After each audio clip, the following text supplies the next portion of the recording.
From our Washington, D.C. bureau, it's very good to be with you. Thanks so much for joining us. Here's a look at some of the stories we are watching right now. Former Trump Attorney General Bill Barr says the Department of Justice is getting very close, in his opinion, to having enough evidence to convict the former president. What he's basing that on, and the latest on the Mar-a-Lago document drama. Plus, after a pardon from former President Trump and subsequent criminal contempt of Congress charges, former Trump advisor Steve Bannon faces even more legal hot water. And a handful of Senate Republican nominees who wholeheartedly embrace former President Trump are now backing off some of their more provocative stances. More on that and the problems specifically that Blake Masters is facing in Arizona. And later this hour, a video showing what appears to be a Republican Party official in Georgia giving access to voting machines is now the subject of at least 2 investigations. More on those and the data harvested. Plus, the Obamas returned to the White House for the first time since leaving office. Why the Bidens asked them back. We begin tonight with new reporting on what the FBI discovered among the documents taken at Mar-a-Lago. Federal agents seized at least 18 documents labeled top secret from former President Trump's Florida home last month. A judge has ruled the Justice Department's review of all that material must stop until a neutral third party looks them over. CBS News senior investigative correspondent Catherine Herridge joins me now. Catherine, always great to see you. You've spoken to your contacts. What new do you have to add to our understanding of this ever-evolving story? Well, a little bit more on that reporting, Major, from the Washington Post, which said that nuclear documents of some type were recovered by the FBI at Mar-a-Lago, and national security and nuclear experts told CBS News if the intelligence had been compromised, it had the potential to damage collection methods, even burn sources. The analysts who had not firsthand knowledge of the Mar-a-Lago records said intelligence describing a foreign government's military defenses, including its nuclear capabilities, can reveal fragile collection methods such as human sources, electronic surveillance, and spy satellite technology. In the intelligence world, this highly classified information is called compartmented intelligence because the distribution is limited access, highly restricted, and on a need-to-know basis, such as the president, a limited number of cabinet secretaries, and those directly running an operation. The Washington Post cites people familiar with the matter, though I want to note CBS News has not been able to independently verify that reporting. In the meantime, the president's spokesperson has accused the Post of coordinating with the current administration in what they describe as never-ending leaks, Major. So I mentioned former Attorney General Bill Barr in our lead-in. He recently said the government, meaning the Justice Department, should appeal the judge's recent decision to appoint a special master to review the documents recovered at Mar-a-Lago. Let's take a listen. Opinion, I think, was wrong, and I think the government should appeal it. It's deeply flawed in a number of ways. I don't think the appointment of a special master is going to hold up, but even if it does, I don't see it fundamentally changing the trajectory. In other words, I don't think it changes the ball game so much as maybe we'll have a rain delay for a couple of innings. But I think that the fundamental dynamics of the case are set, which is the government. Catherine, based on what you know, when can we expect a response from the Justice Department on this particular question? Well, Major, a lot of the timeline and what we can expect is really laid out in this 24-page order from the federal judge, Eileen Cannon. It very specifically states that by Friday this week, it doesn't say by noon or the end of the day, but it says on or about Friday of this week, the 2 parties, the Justice Department and Trump's legal team, have to have meaningful discussions, and they have to submit a joint filing to her, which addresses the following: a proposed list of special masters. It also says they need to detail what they see as the responsibilities of a special master. They also have to detail any areas of substantial disagreement between the parties. And I think something that has been very overlooked in the reporting, the judge says that the court reserves ruling on the plaintiff's request for return of property. So then President Trump's legal team's request to return the property pending further review. So the judge in this case does appear to leave the door open in the future to returning some of the property at the same time that she's deciding this issue of the special master. So, Catherine, this has become a story of great national interest. It's also highly interesting to people here in Washington, deeply experienced in this world. And you spoke with a former national security advisor. That's correct. what was that particular person's thoughts on this story and the underlying records involved? Well, this official who worked for then President Trump in the White House said the reporting about the nuclear documents, there was really scant detail, and this was concerning to them because they felt they needed to have more detail to understand whether this was highly classified information and compartmented, so extremely limited access, or whether this might be something that is somewhat more routine in this world of highly classified information. For example, an assessment from the DIA, which is the Defense Intelligence Agency. This is the U.S. intelligence agency that's charged with providing information, intelligence about foreign military capabilities to combat and non-combat missions. So they needed to have more granularity about that. They also said to me, based on their own personal experience working with then President Trump, that when they had highly sensitive intelligence, stuff that was compartmented, what they did is they briefed it orally to him. They said that they avoided putting it down on paper because, of course, putting that intelligence down on paper creates another avenue for compromise and potentially exposure. So I think all of these factors have me thinking long and hard about the kind of detail we may get in coming days about these nuclear documents. We could all use a bit more granularity on this and every other story. Catherine Herridge, thank you. You're welcome. Former Trump White House advisor Steve Bannon is getting ready to face new New York State charges over fraud connected to a nonprofit involved with constructing or attempting to construct a wall on the U.S.-Mexico border. For the latest CBS News congressional correspondent Scott MacFarlane joins us now. Scott, where do we stand on these New York charges? We stand next to yet another legal brush fire for Steve Bannon, expected in court in New York tomorrow morning, with some court proceedings possibly tomorrow afternoon as well. And if history's any indication, Major, we expect to hear from Steve Bannon with the cameras and the microphones outside the courthouse. This case is expected to parallel the one federal prosecutors tried to prosecute a couple years ago. They're accusing him, they did accuse him, of taking this Build the Wall nonprofit he helped organize to raise money for a prospective border wall, take the money for personal use, for personal expenses. They were in the middle of trying to prosecute that case when Steve Bannon got an 11th-hour pardon from Donald Trump. In fact, it was one of the final acts of the Trump presidency in January 2021 to pardon Steve Bannon. But the federal pardon, Major, doesn't preclude a local prosecution in New York. And here we are, nearly 20 months later, and it appears New York prosecutors are moving forward. And if the evidence backs it up, he will be accused of basically taking money out of the hands of Trump supporters and under false pretenses. So Oath Keepers founder Stewart Rhodes continues to face seditious conspiracy charges, but the case, as I understand it, and Scott, you're the expert, keeps getting delayed. What's happening? There was a twist late in the day in D.C. federal court. Stewart Rhodes made this 11th-hour request ahead of his September 27th trial on seditious conspiracy charges to fire his lawyers and delay the trial for 3 months, the latest request for a trial delay in the Oath Keepers case. The judge, in essence, laughed that request out of court today. Rhodes is making the argument that his defense lawyers had a breakdown in communications with him and were not having a working relationship with him. The judge says from every indication he's getting, the defense lawyers have done great work, have been very competent, have given themselves up full time to work on Stewart Rhodes' behalf for many months, and that Stewart Rhodes hadn't breathed a word of concern about his defense lawyers until the last minute. So this trial will move forward September 27th, Major, with this twist that these two lawyers, one of whom he just blistered in court today, will be sitting at the defense table, raising the drama up to yet another level. Makes one shake one's head, I can say that. A New Mexico judge handed down a ruling, as we understand it, not seen in this country in over a century, and it relates to January 6th. What is it? Walk us through.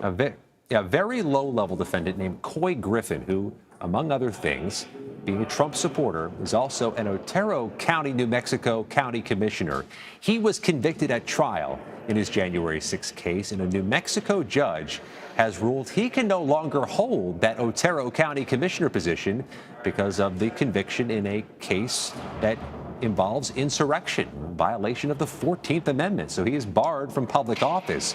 That's noteworthy for any number of reasons, Major. First of all, Couy Griffin is just one of the publicly elected officials who was charged in a January 6th case, but he was the one who kept his position. The others had resigned or had since left the job. Couy Griffin told me not only was he going to keep his job, he expected to move forward with his political career.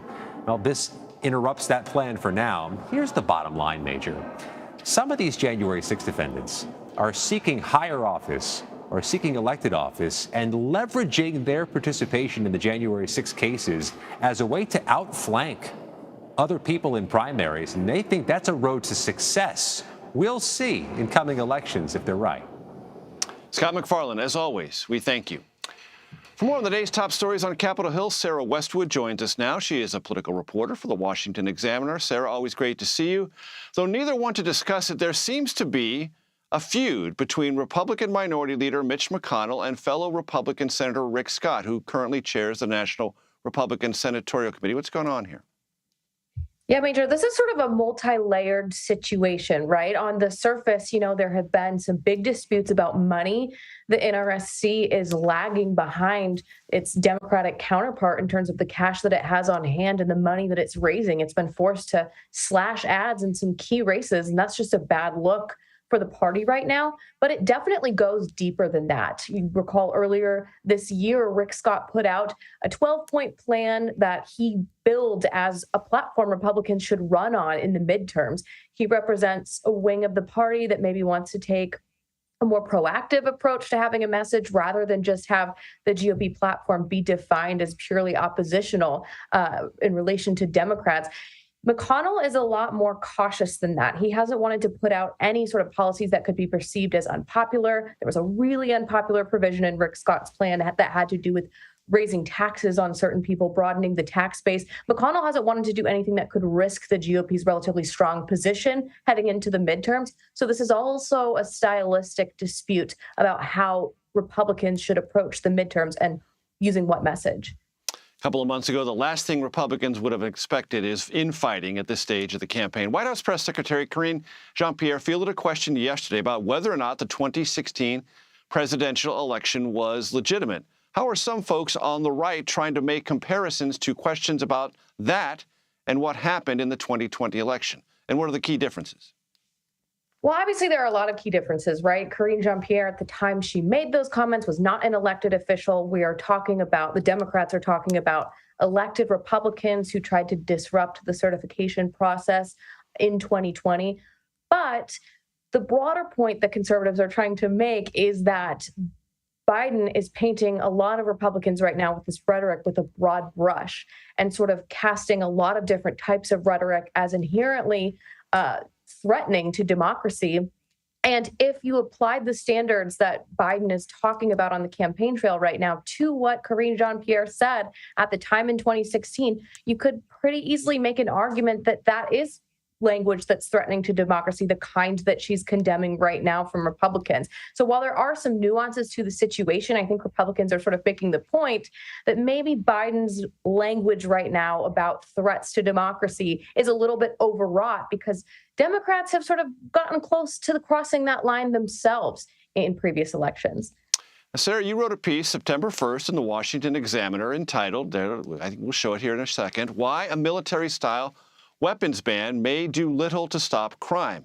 And in it, you quote critics who say there's little evidence that such a ban would actually reduce crime rates. What did people you spoke to say about what could potentially actually achieve that? Yeah, I talked to some experts about what President Biden and Democrats are sort of pitching as an answer to rising crime, and that's a ban on so-called assault weapons. But in 1994 to 2004, obviously this country did have an assault weapons ban, and shootings didn't noticeably decline during that time, nor was a reduction in crime that occurred over that decade ever really convincingly attributed to that assault weapons ban. So it's been difficult for experts to really ascertain any benefit from that in the past. The truth is that a lot of street crime, most street crime, in fact, is committed with handguns, not with assault weapons. A single-digit percentage of regular general street crime is committed with assault weapons. And even when you just look at mass shootings, they are not responsible for the majority of those. Crime is a really big vulnerability for Democrats right now, and it's forcing them to walk a tightrope because they don't want to anger the activist groups that overwhelmingly support Democrats, that want to see criminal justice reform, that want to see police reform. But they also need to appease a lot of suburban and centrist voters who are worried about the images of crime that they're seeing on the news every night. And so I think an assault weapons ban is a way for Democrats to sort of reframe an issue on which they're vulnerable, crime, into one in which they're really strong and more in step with the majority of Americans, and that's gun control. But in terms of the actual impact that would have, it's pretty minimal, according to the experts I talked to. And Sarah, how much of a vulnerability do you think crime is as we get closer to the end of the midterm elections? 3 or 4 months ago, according to the polling data, it was very high. Is it receding in any particular noticeable way? I think it definitely depends on where voters are, right? In Pennsylvania, for example, it's a really big part of the campaign because crime in Philadelphia is so extreme. In California, it continues to rank really high on voters' list of concerns. Other parts of the country, it's not necessarily as big a concern. And some of the others, like inflation, it's starting to outpace crime in terms of what voters care about. But Democrats are very vulnerable on this issue. They embraced a lot of sort of out there proposals to overhaul the police, defund it. They've walked away from that, reduce sentencing and have more lenient prosecutions. I mean, a lot of the policies that they have backed over the past 2 years have led indirectly, or in some cases directly, to an increase of crime in most major American cities. Democrats are now on defense on that issue in a way that they haven't been in a long time. And you don't really see the party coming up with any convincing solutions to that right now. So I would say that is one of the most vulnerable areas for Democrats heading into the midterms. Sarah Westwood with the Washington Examiner. Thank you. Thank you. The economy, immigration, crime, and abortion rights. Those are just some of the issues shaping the midterms. USA Today's Washington Bureau Chief Susan Page joins us to discuss that and how tides of political support may be shifting. You're streaming Red and Blue.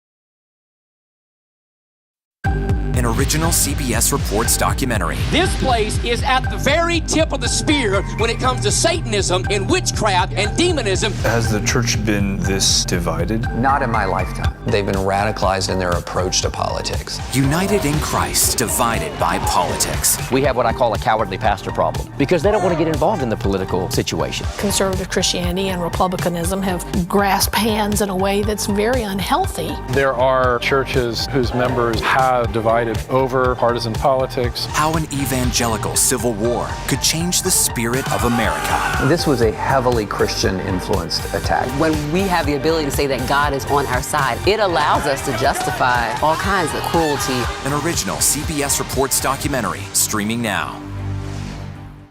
I'm Nora O'Donnell in our nation's capital. We're here at the White House with the President of the United States. Thanks for having me. I appreciate it. We've never done an interview like this before. That's correct. Tonight, a congressional investigation sparked by reporting from CBS News. What's your message to consumers? They need help now. Tell him I feel it. The CBS Evening News with Nora O'Donnell from Washington, D.C. on CBS and streaming on Paramount Plus. We will witness yet another moment in history. Want to go someplace new? Yeah, you do. See something new. Learn something new. Meet someone new. Nate B in the house. There's always something new under the sun. CBS Mornings, weekdays. when weather is about to get extreme. We're talking about hail, we're talking about tornadoes, damaging wind. Every second counts. Let's now take a look at what that really means to you. That's why CBS News and the Weather Channel have come together to bring you virtual weather technology so advanced, so real. We can show you what it's going to look like when the storms come through. You'll see what will happen, where it will happen, before it does. Feel the forecast on CBS News. Time to get prepared.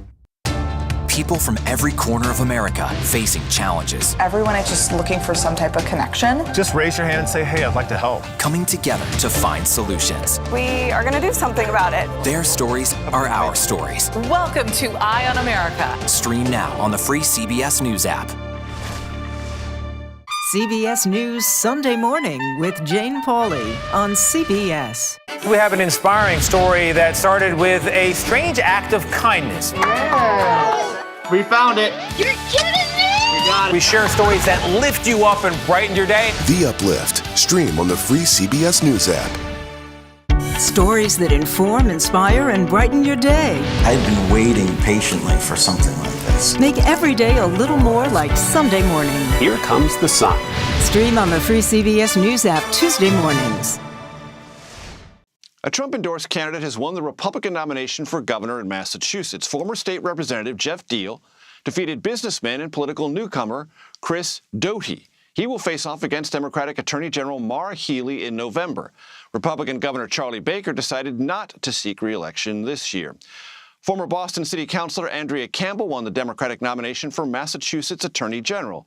If elected, she would become the first black woman to hold that office in Massachusetts.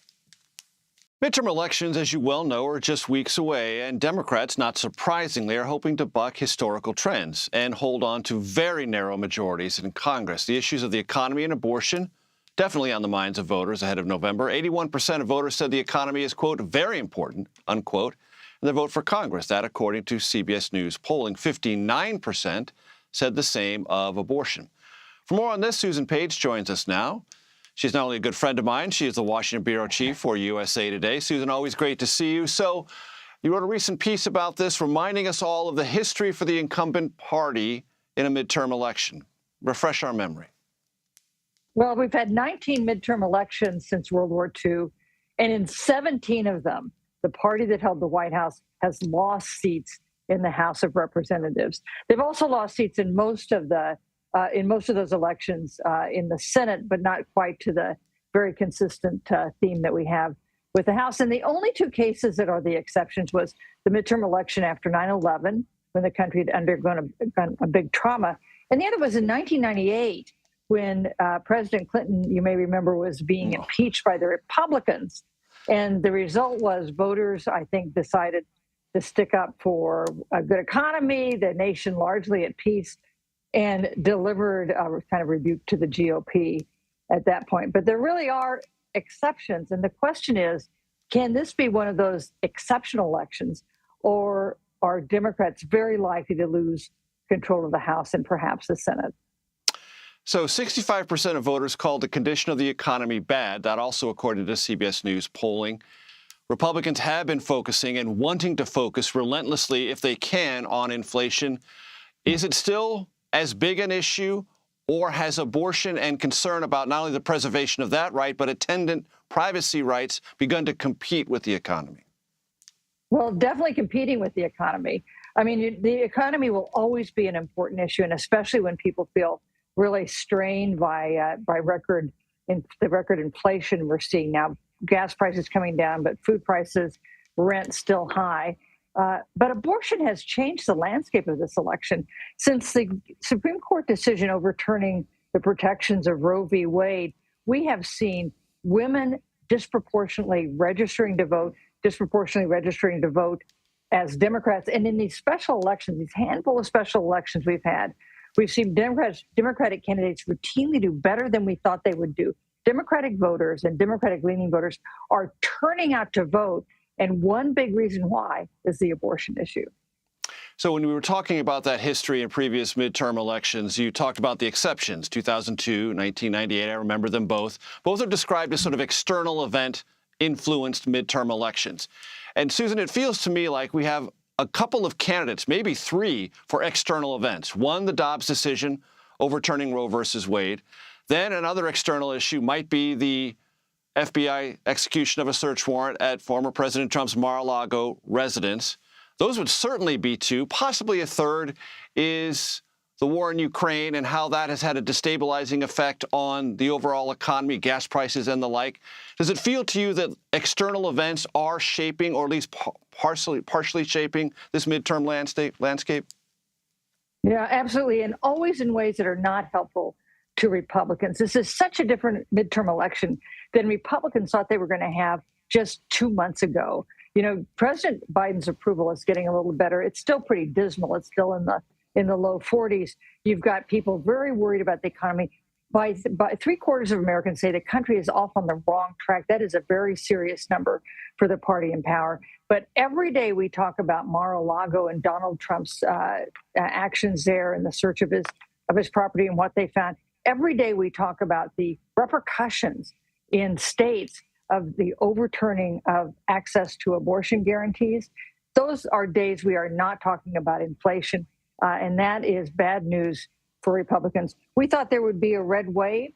It no longer looks like it's likely that Republicans will win the House. It is possible Republicans win the Senate, but we are no longer looking at that kind of wave election that they had hoped for. Susan, as you know, every time there's a national election, midterm or general, we always talk about Pennsylvania. It's just a constant. And there's news today in Pennsylvania that I think is relevant to this conversation. Lieutenant Governor John Fetterman has just told Politico he's willing to debate Republican nominee Mehmet Oz because, in part, responding to pretty persistent, harsh criticisms from Dr. Oz about Fetterman's underlying health. Just to remind viewers, Fetterman experienced a stroke, and he's been on the campaign trail, sometimes doing well, sometimes publicly having some issues. How has, in general, that question of health defined this race? Yeah, well, I think it's been unhelpful for John Fetterman, who has had a pretty good ride in raising questions about Dr. Oz's qualifications and past positions. And I think he didn't have a choice not to debate. You know, if somebody wants to be president or a governor or a U.S. senator, you have, I think, an expectation on the part of voters that they're going to know something about your health. They're going to know you're healthy enough to serve effectively in their interest. So I think it was inevitable that Fetterman, like it or not, was going to have to debate, and that'll give voters a chance to see just how much they think he's recovered from that stroke. He's still leading in the state. But Pennsylvania is definitely a swing state, and so this debate will be important. I know we'll all be watching it. Susan Page of USA Today, thank you so much. Hey, thank you, Major. It's official. Former Secretary of State and Democratic presidential candidate Hillary Clinton is taking herself out of any conversation about any future bid for the White House. Clinton told CBS Evening News anchor and managing editor Norah O'Donnell she does plan to do everything she can to ensure future presidents respect U.S. democracy. The former First Lady also said former President Trump should be, quote, soundly defeated, unquote, if he runs again. Nearly 3 million more Americans voted for Clinton than they did for Trump in 2016, making her the highest vote getter of any losing presidential candidate. Arizona Republican Senate hopeful Blake Masters has a money problem, despite formerly being employed by billionaire right-wing investor Peter Thiel. Why Thiel and the National Republican Senatorial Committee drastically cut funding in Masters' race. Plus, Russian forces have continued their assault in the area around a Ukrainian nuclear power plant, causing it to lose connection to outside power. How long could it be before this situation becomes dangerous? That's coming up next. You're streaming CBS News.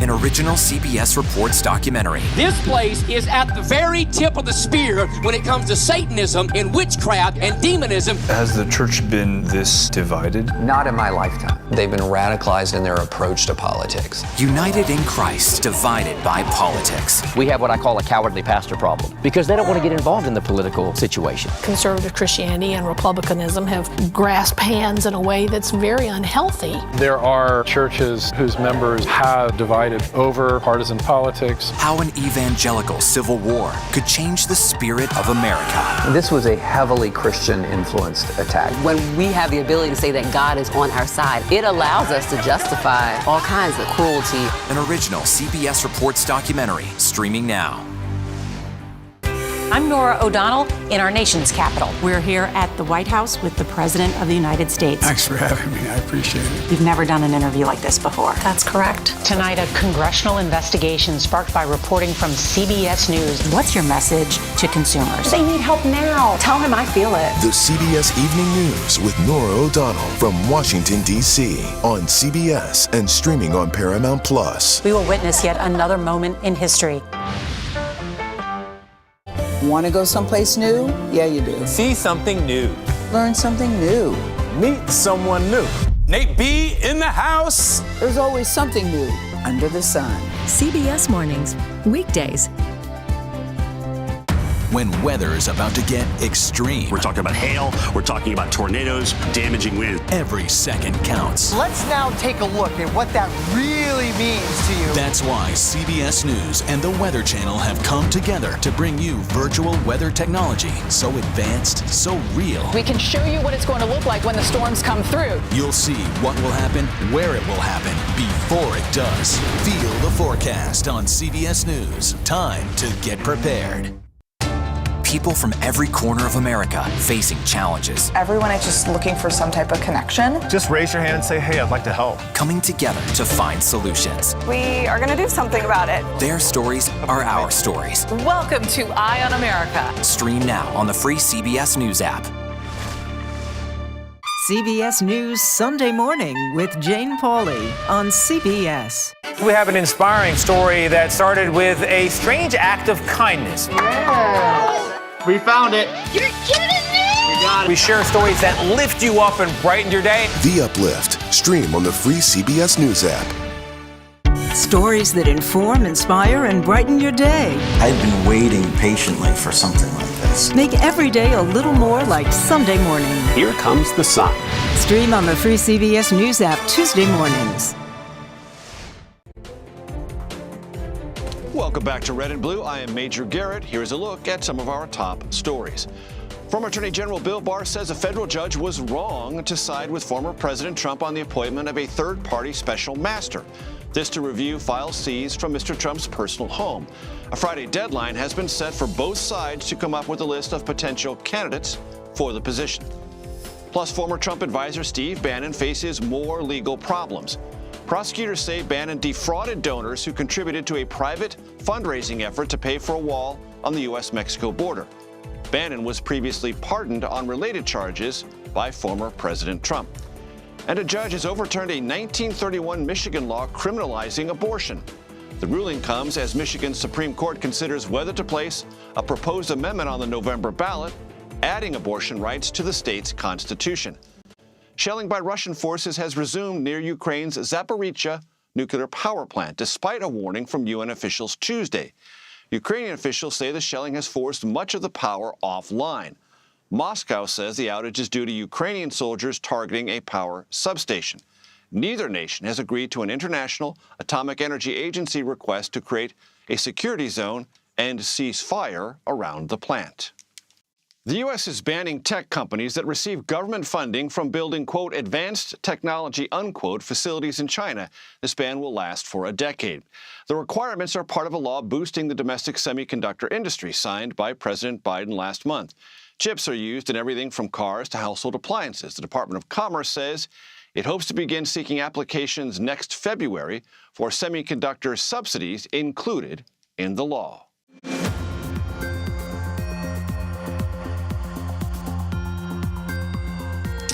After winning the Arizona Republican Senate primary last month, Blake Masters is softening his language on key issues. Masters has dropped suggestions that former President Trump won the 2020 election from his campaign website. He faces incumbent Democratic Senator Mark Kelly in November. Recent polling shows Kelly in the lead. This just weeks before the election. Jared McDonald-Evoy joins us now. He's a reporter from the Arizona Mirror. It's good to have you with us. Now, Blake Masters has also scrubbed his website of previous stances on abortion, including his support for a federal bill recognizing unborn children as human beings. What is his messaging on this issue now? Yeah, so thank you for having me on. Masters has been changing his stance a bit on his website since he won the GOP primary. That stance has gone from, he previously had, as you noted, a position of wanting to have a federal personhood law, which would make it so that anyone who receives an abortion could be charged with murder or something to that effect. Now, he has kind of stepped back from that and on his website has changed it so that he's more in support of, say, like a 15-week abortion ban or something more akin to that sort of a policy. And in interviews with other members of the press, he's been more supportive of those sort of restrictions on abortion. So it's not a complete reversal, but it is definitely shifting from what he was saying and posting during the primary. Correct. It's definitely more of a softening of his stance. He's definitely still anti-abortion, but it's walked back a bit on his support of some of these more extreme anti-abortion measures that we've seen him touting in the past. So the National Republican Senatorial Committee has cut spending on ads for Masters and other GOP Senate candidates who struggle to get traction. Do they give any explanation for this particular decision in the Masters race? So the NRSC has been pulling money from certain key races in certain states, Arizona being one of them. They pulled $3.5 million. Mitch McConnell's super PAC also pulled a large amount of money out of Arizona. There's been some reporting by the Washington Post that there is some infighting between Mitch McConnell and Peter Thiel, who is the biggest funder of Blake Masters' campaign. Masters is a protege of Peter Thiel. He used to work for Peter Thiel, and Peter Thiel has given $15 million to Blake Masters' campaign.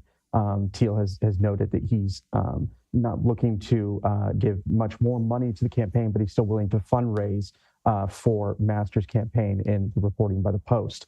There isn't a whole lot of good knowledge on why this funding has been pulled, but insiders have told reporters at the Post and other outlets that there is just some tension between Mitch McConnell and other leaders within the Republican Party and Thiel and Masters over certain things like the election denying and Trump support. Speaking of election denying, as we noted, Blake Masters no longer has on his website that President Trump won the 2020 election and Joe Biden didn't. Joe Biden did win. He won in Arizona. They even had an unauthorized cyber ninja recount that affirmed that. But Kari Lake is the Republican nominee for governor. She has also denied the results of the 2020 election. Where does she stand right now? Kari Lake and Katie Hobbs. Katie Hobbs is the Arizona Secretary of State, who is also running as the Democrat for governor in Arizona. Both their races, it's pretty close right now. Some polling has shown that Katie Hobbs is ahead. Some polling has shown that Kari Lake is ahead. It's a pretty close race right now. As you noted, Kari Lake is kind of a known election denier in the state. She supported the election review that was done here by the Arizona Senate, and she's also been supported by a number of election deniers, such as Denise D'Souza, who made the flawed movie 2000 Mules, as well as other election deniers, such as Mike Lindell. But the race is incredibly close. It's going to be one of those races where I think it's going to be right up to the end, where we'll have a good idea of who may be winning that one. With the Arizona Mirror, Gerald McDonald-Evoy, we thank you. Thank you. Former Trump White House attorney Ty Cobb says the documents seized from the former president's Mar-a-Lago property could relate to several ongoing investigations. I spoke with him about the scope of the search on this week's episode of The Takeout. Here's part of that conversation. Broadly, I just step back. What do you think this case with the search warrant executed at Mar-a-Lago is and isn't about? So I think it is, in my own view, it is about the bigger picture. The January 6th issues, the fake electors, the whole scam with regard to the big lie and the attempts to disrupt the events at the Capitol on January 6th and to try to cling to the presidency in a desperate fashion. So you think, even though the Justice Department has not said so in any of its filings, this execution of a search warrant was about classified documents and other documents, to be sure, but also there is some sense you're saying the Justice Department has that other things relevant to those other cases might also be there? I believe so. The search warrant is unusually large. And broad. It's very, very comprehensive in terms of the types of documents that the government could take. You can watch more of my chat with former Trump White House attorney Ty Cobb on The Takeout. New episodes of my show come out every Friday, wherever you get your podcast. It also streams Friday at 6 p.m. and 9 p.m. Eastern right here on CBS News. New questions about voting machines and who had access to data stored on them are coming to light after video appears to show Trump-aligned activists suspected of seeking to undermine the presidential election meeting with Republican leaders at a county election office. What the Georgia Bureau of Investigation is looking into next. You're streaming Red and Blue.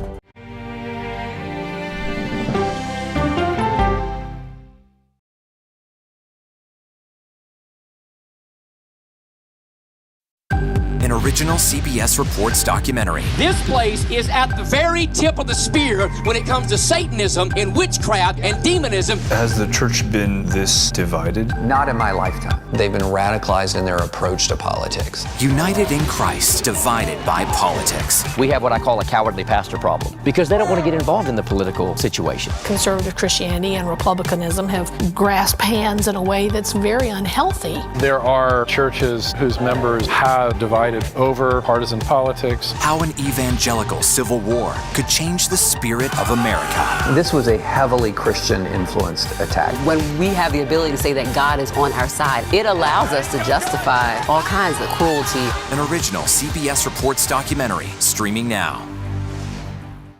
I'm Norah O'Donnell in our nation's capital. We're here at the White House with the President of the United States. Thanks for having me. I appreciate it. You've never done an interview like this before. That's correct. Tonight, a congressional investigation sparked by reporting from CBS News. What's your message to consumers? They need help now. Tell him I feel it. The CBS Evening News with Norah O'Donnell from Washington, D.C. on CBS and streaming on Paramount Plus. We will witness yet another moment in history.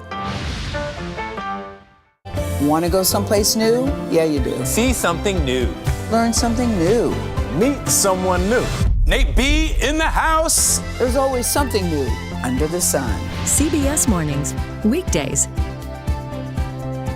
When weather is about to get extreme. We're talking about hail. We're talking about tornadoes, damaging wind. Every second counts. Let's now take a look at what that really means to you. That's why CBS News and the Weather Channel have come together to bring you virtual weather technology so advanced, so real. We can show you what it's going to look like when the storms come through. You'll see what will happen, where it will happen, before it does. Feel the forecast on CBS News. Time to get prepared.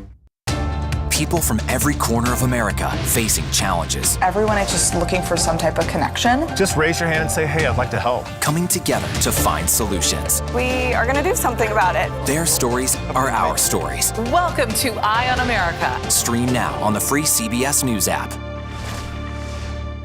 CBS News Sunday Morning with Jane Pauley on CBS. We have an inspiring story that started with a strange act of kindness. Yeah.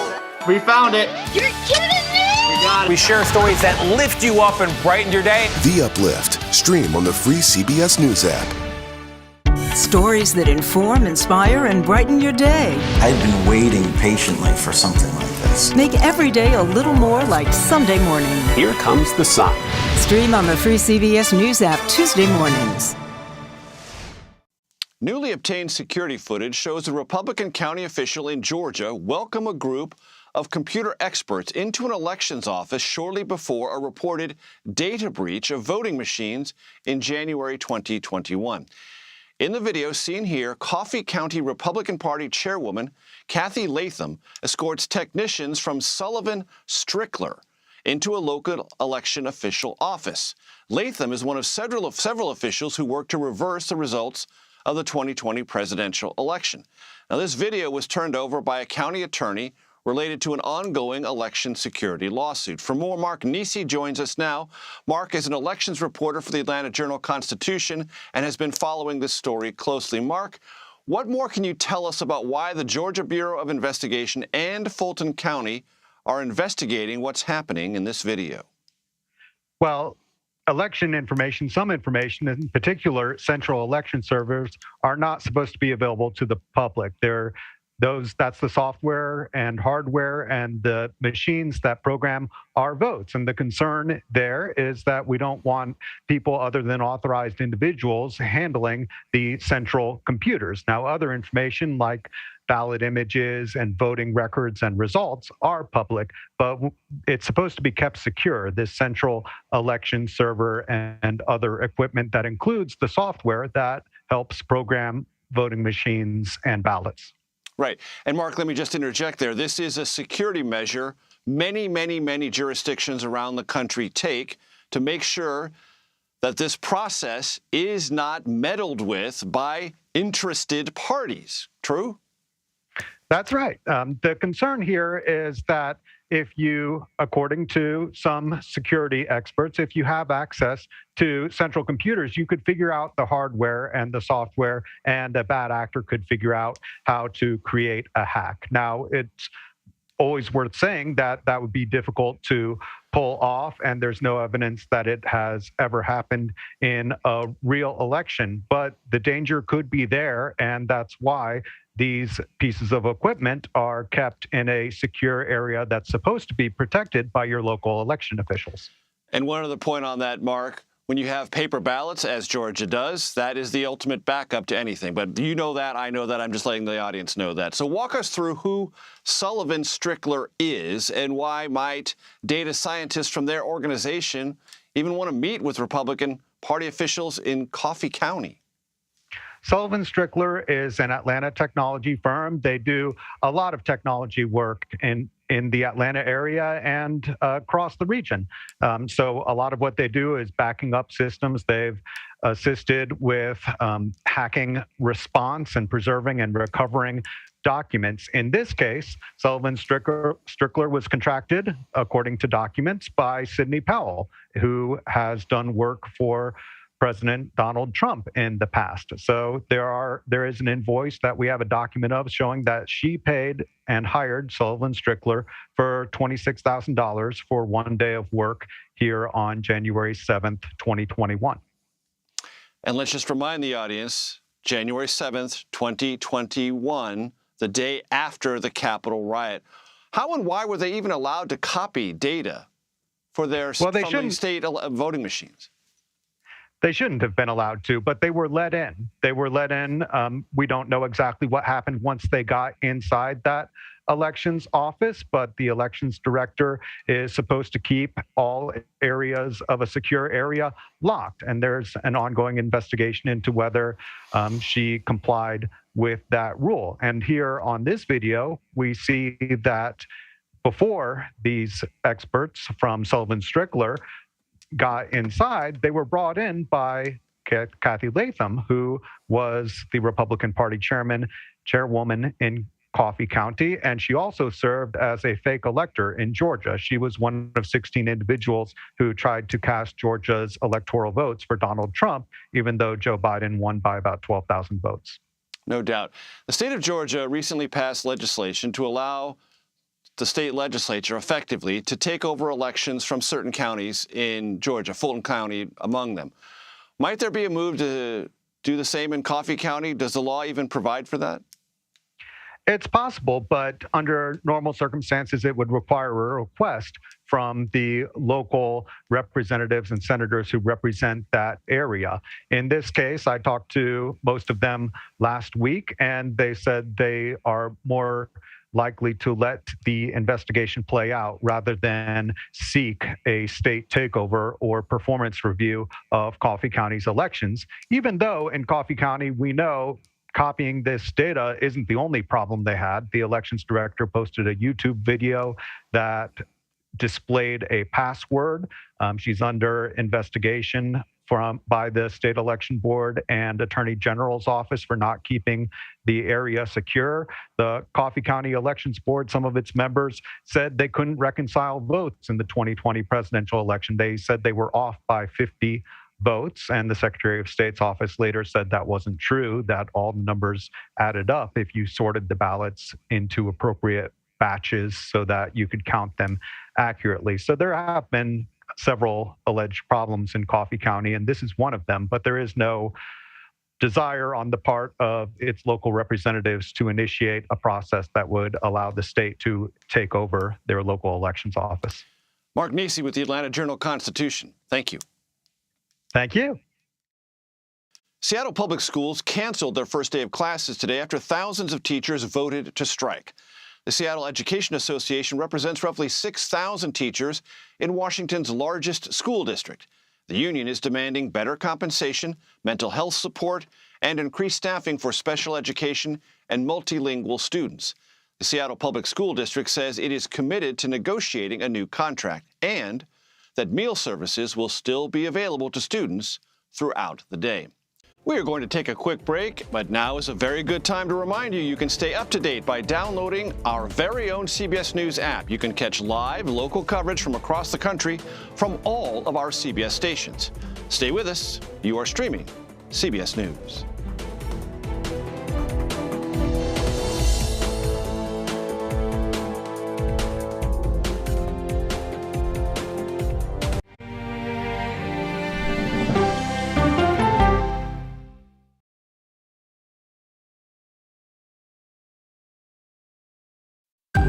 Original CBS Reports documentary. This place is at the very tip of the spear when it comes to Satanism and witchcraft and demonism. Has the church been this divided? Not in my lifetime. They've been radicalized in their approach to politics. United in Christ, divided by politics. We have what I call a cowardly pastor problem because they don't want to get involved in the political situation. Conservative Christianity and Republicanism have grasped hands in a way that's very unhealthy. There are churches whose members have divided over partisan politics. How an evangelical civil war could change the spirit of America. This was a heavily Christian-influenced attack. When we have the ability to say that God is on our side, it allows us to justify all kinds of cruelty. An original CBS Reports documentary, streaming now.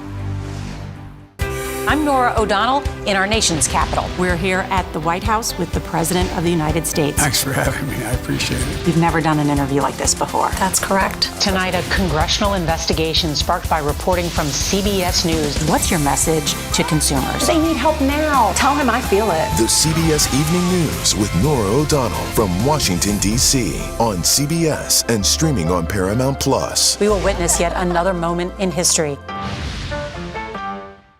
Want to go someplace new? Yeah, you do. See something new. Learn something new. Meet someone new. Nate B in the house. There's always something new under the sun. CBS Mornings, weekdays. When weather is about to get extreme. We're talking about hail, we're talking about tornadoes, damaging wind. Every second counts. Let's now take a look at what that really means to you. That's why CBS News and the Weather Channel have come together to bring you virtual weather technology so advanced, so real. We can show you what it's going to look like when the storms come through. You'll see what will happen, where it will happen, before it does. Feel the forecast on CBS News. Time to get prepared. People from every corner of America facing challenges. Everyone is just looking for some type of connection. Just raise your hand and say, hey, I'd like to help. Coming together to find solutions. We are going to do something about it. Their stories are our stories. Welcome to Eye on America. Stream now on the free CBS News app. CBS News Sunday Morning with Jane Pauley on CBS. We have an inspiring story that started with a strange act of kindness. Yeah. We found it. You're kidding me! We got it. We share stories that lift you up and brighten your day. The Uplift. Stream on the free CBS News app. Stories that inform, inspire, and brighten your day. I've been waiting patiently for something like this. Make every day a little more like Sunday morning. Here comes the sun. Stream on the free CBS News app Tuesday mornings. Former President Barack Obama and Michelle Obama returned to the White House Wednesday for the unveiling of their official portraits. Skylar Henry has the details. The Obamas arrived to a huge welcome at the White House, invited by President Biden and the First Lady for the unveiling of their official portraits. When future generations walk these halls and look up at these portraits, I hope they get a better, honest sense of who Michelle and I were. The ceremony was also a coming home for the former first couple. The former president has only visited the White House on one other occasion since the end of his administration in 2017. For Ms. Obama, it was her first time back. What we are seeing is a reminder that there's a place for everyone in this country. That is what this country is about. The portrait unveiling marked a return to a tradition that transcended party politics for decades, until that stopped during the Trump administration. Past ceremonies have brought memorable and lighthearted moments, as when the Obamas hosted George and Laura Bush. I am pleased that my portrait brings an interesting symmetry to the White House collection. It now starts and ends with a George W. The Obamas chose their artists, Robert McCurdy and Sharon Sprung, both portraits painted entirely from photographs.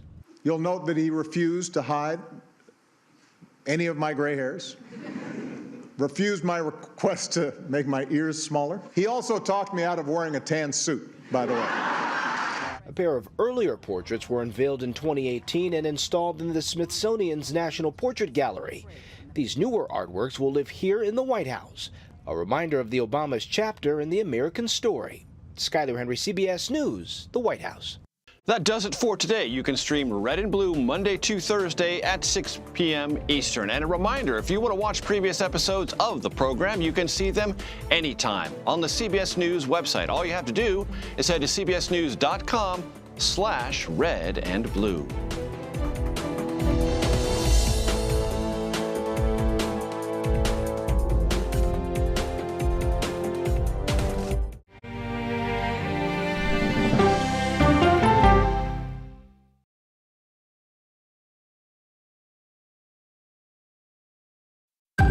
Original CBS Reports documentary. This place is at the very tip of the spear when it comes to Satanism and witchcraft and demonism. Has the church been this divided? Not in my lifetime. They've been radicalized in their approach to politics. United in Christ, divided by politics. We have what I call a cowardly pastor problem because they don't want to get involved in the political situation. Conservative Christianity and Republicanism have grasped hands in a way that's very unhealthy. There are churches whose members have divided over partisan politics. How an evangelical civil war could change the spirit of America. This was a heavily Christian-influenced attack. When we have the ability to say that God is on our side, it allows us to justify all kinds of cruelty. An original CBS Reports documentary, streaming now. I'm Norah O'Donnell in our nation's capital. We're here at the White House with the President of the United States. Thanks for having me. I appreciate it. You've never done an interview like this before. That's correct. Tonight, a congressional investigation sparked by reporting from CBS News. What's your message to consumers? They need help now. Tell him I feel it. The CBS Evening News with Norah O'Donnell from Washington, D.C. on CBS and streaming on Paramount Plus. We will witness yet another moment in history. Want to go someplace new? Yeah, you do. See something new. Learn something new. Meet someone new. Nate B in the house. There's always something new under the sun. CBS Mornings, weekdays when weather is about to get extreme. We're talking about hail, we're talking about tornadoes, damaging wind. Every second counts. Let's now take a look at what that really means to you. That's why CBS News and the Weather Channel have come together to bring you virtual weather technology so advanced, so real. We can show you what it's going to look like when the storms come through. You'll see what will happen, where it will happen, before it does. Feel the forecast on CBS News. Time to get prepared.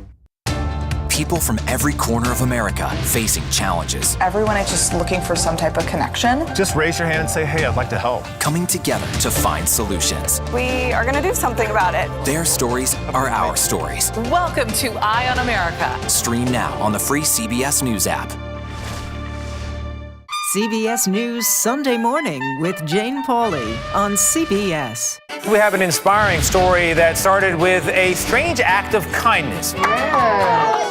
We found it. You're kidding me? We got it. We share stories that lift you up and brighten your day. The Uplift. Stream on the free CBS News app. Stories that inform, inspire, and brighten your day. I've been waiting patiently for something like this. Make every day a little more like Sunday morning. Here comes the sun. Stream on the free CBS News app Tuesday mornings. CBS News. Face the Nation with Margaret Brennan Sunday on CBS. After decades in the public eye and public service, this mother-daughter duo is now talking about gutsy women. What's the gutsiest thing you've ever done? We go person to person with Secretary Hillary Rodham Clinton and Chelsea Clinton.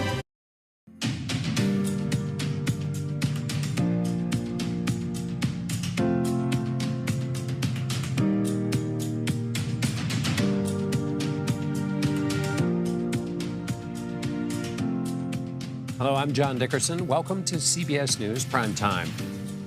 California narrowly avoids rolling blackouts as brutal heat strains the power system. We'll discuss why one of the wealthiest states in one of the wealthiest countries is